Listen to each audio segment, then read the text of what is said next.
Joy from Joy Quilts. I'm going to be quilting bellflower on this butterfly quilt. So I'm going to get started.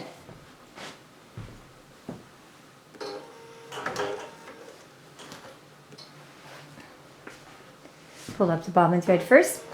One of the nice things about adding borders to the outside edges is you can go a little bit into the border with your center design, and it kind of keeps it flatter. Otherwise it tends to bubble up where there isn't any stitching, where your border design butts up to your center of the quilt. This design is called Bellflower. Bellflower is one of the ones that I believe we purchased for our previous system. What I did with this one is I just reversed and inverted every other row so that it would start at the right on one side, the left on the next row. And that kind of tends to balance it side to side because it's not exactly the same on the left side as it is the right side. It's a very pretty pattern, and it's kind of simple because this is a really busy quilt. And these butterflies are getting pretty busy. So I'm using Metler polysheen thread, a purple color.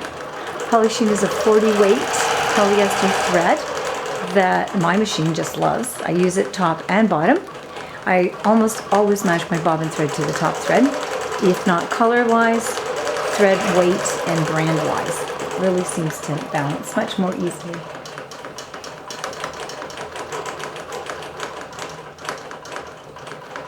So we've done 5 rows and 4 pattern repeats across. Using my Bernina Q24 and a SUK 90 needle, which is a Jersey ballpoint. Which really takes the beating at these high speeds, which is nice. I don't change the needle even that often. I can hear a sound change when it needs to be changed. So I could probably do 3 or 4 quilts with one needle. Just depends on the quilt and the needle. So when I'm doing the inside of the quilt, what I'm going to do is pop those threads in at the beginning and bury them. I'm going to do that now.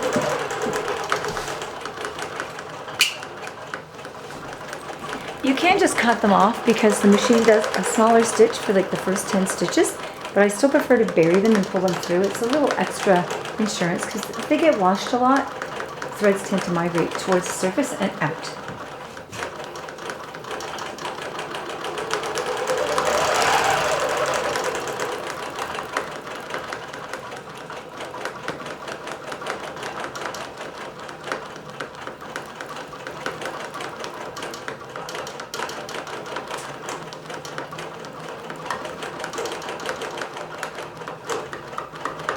Sometimes the needle sticks.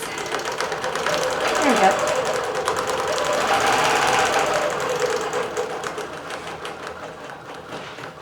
And now I'll just trim that off.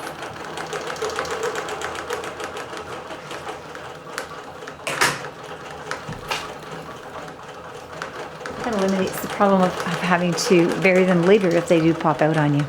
Or if you cut them off and they start to unravel, that's the worst.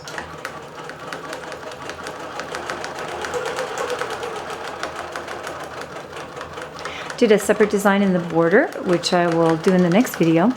It's a really nice design. It's called Feathers Repeat, and this came in with the software with the Bernina Q24.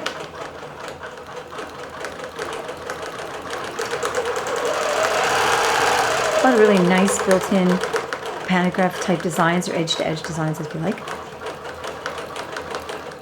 And of course you can always take them over to Art and Stitch and modify them if you like, which is nice too. It's a nice option.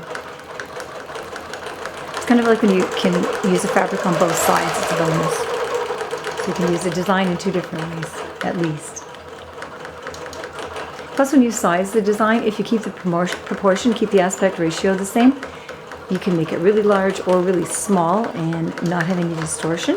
Or if you want to distort it, you just take the aspect ratio tick box off, and you can stretch and skew it to fit wherever you like.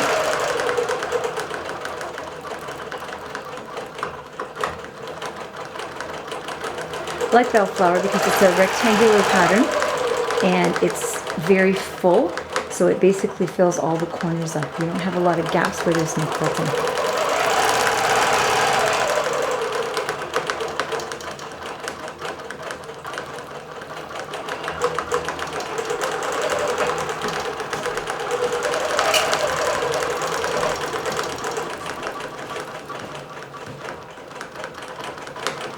So that's quilting bellflowers on a butterfly quilt on a really snowy day in Edmonton, Alberta.